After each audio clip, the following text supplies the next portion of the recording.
अरुणाचल प्रदेश के तवांग सेक्टर में भारतीय और चीनी सेना के बीच एक झड़प पर रक्षा मंत्री राजनाथ सिंह के संसद में बयान को पूर्व केंद्रीय मंत्री पी चिदम्बरम ने खोखला और नीरस बताया है।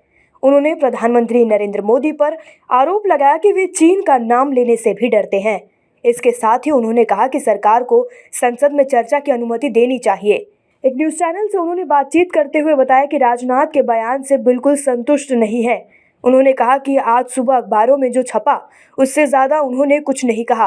पी चिदम्बरम ने आगे कहा, मुझे सुबह 6 बजे समाचार पत्रों से जो जानकारी मिली, रक्षा मंत्री ने दिन में 12:30 बजे उससे अलग और अधिक क्या जानकारी दी है। कोई समाचार पत्रों से भी यह सब पढ़ सकता है। वास्तव में यह पूरी तरह से नीरस, खोखला बयान था।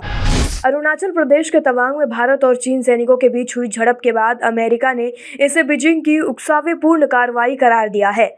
भारत और चीन सीमा के तवांग में हुए टकराव पर अमेरिकी विदेश मंत्रालय प्रवक्ता नडे प्राइस ने कहा कि भारत अमेरिका का रणनीतिक साझेदार है। हम भारत के साथ दिल्ली और वॉशिंगटन में लगातार संपर्क बनाए हुए हैं। अमेरिका ने कहा कि वह भारत के साथ है। चीन उकसावे की कार्रवाई करता है। अमेरिका अपने मित्र देशों के साथ हमेशा रहेगा। व्हाइट हाउस ने मंगलवार को कहा कि बाइडेन प्रशासन इस बात से खुश है कि भारत और चीन दोनों अरुणाचल प्रदेश के तवांग सेक्टर में हुई झड़प के बाद जल्द ही पीछे हट गए।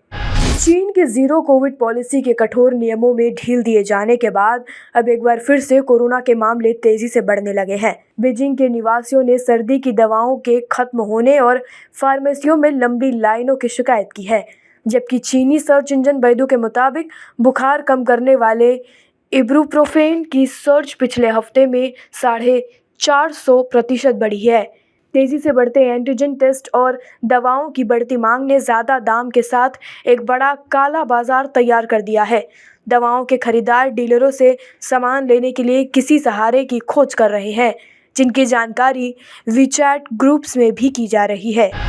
बिहार के छपरा में 24 घंटे के अंदर 12 लोगों की संदिग्ध हालत में मौत हो गई। आशंका है कि जहरीली शराब का सेवन करने से इन लोगों की जान गई है। अन्य कुछ लोगों के भी बीमार होने की सूचना है। रिपोर्ट के मुताबिक सभी मृतक मशरक, इसुआपुर और अमनौर के रहने वाले थे। नवगछिया के नारायणपुर थाना क्षेत्र के NH-31 पर भवानी पेट्रोल पंप के पास भारत गैस एजेंसी की गैस सिलेंडर से भरी ट्रक पर लदी 200 से अधिक सिलेंडर एक एक कर ब्लास्ट होना शुरू हो गया। सिलेंडर ब्लास्ट लगभग 3 घंटे तक होते रहे।